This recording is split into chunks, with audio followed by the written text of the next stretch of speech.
Okay, so what I'm going to go over on this time is I'm going to go over the topology edit tool.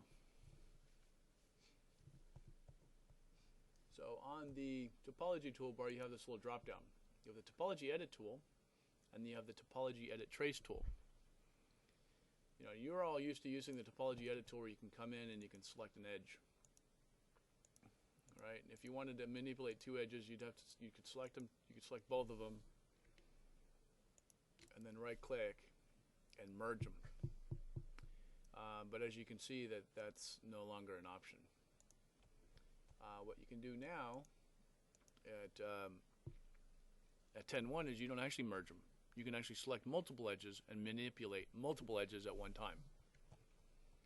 So there's really two ways I can do this. I can explicitly use the topology edit trace tool, where I basically left click and I draw and I trace along this back line area, back lots, and then click again and I select that whole segment. At 10.0 you couldn't do this. I couldn't select multiple things and then move them all.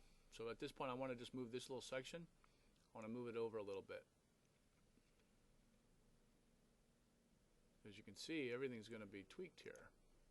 So when I move it, these lines got longer, these lines got shorter, this got all funky. I wouldn't necessarily obviously do this with Kogo parcel lines, but the ability to manipulate multiple edges at one time is pretty powerful, and yet almost a little dangerous too for some.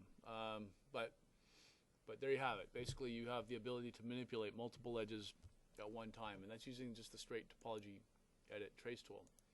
Now, with the topology edit tool, you can do the same thing that I can do with the topology edit trace tool, but I have to hold down the shift key as I draw,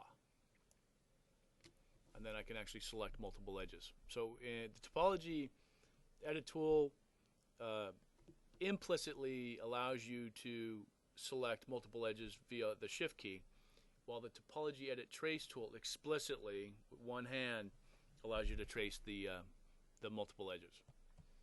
Another new capability at 10.1 is they've made it easier to disconnect this line segment from this backlot area. It was like a split move or something like that. It was what it was called at 10 and before, where I had to select the edge and then I had to put a shortcut key in here to move this edge to maybe snap it over here. Or where I would see this as useful is I want to select this edge here and I want to split. I want to split 5 feet up, and then I will need to connect this segment to this segment. Here, let me demonstrate.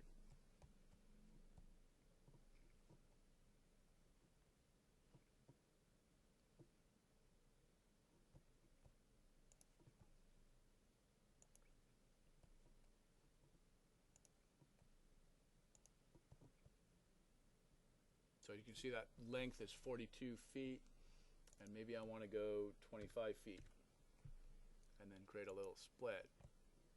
So now I have a split there.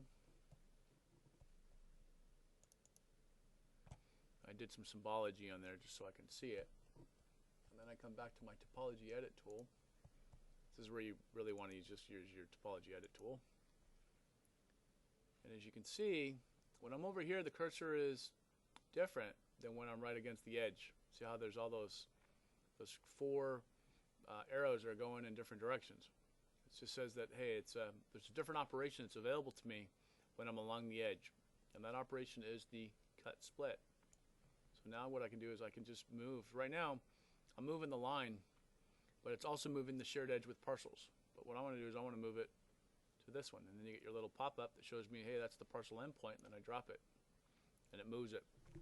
And so at that point, what I've done is I've moved not just the parcel polygon. I moved the parcel line and the parcel polygon together, and so they basically have streamlined that and made it even easier. Before you just had to press a shortcut key, but you still required 2 hands basically to do the operation. Now you can just do it with one operation. So that will be pretty handy. And here's without the icons. If I can just come in here, I just want to snap it over here. I move it. It's pretty sweet. Okay, so basically what we did is we just went over quickly on the topology edit tool, the topology trace tool, and the ability to do a cut split with one hand. I think that's it for this demo, and hopefully you find it helpful.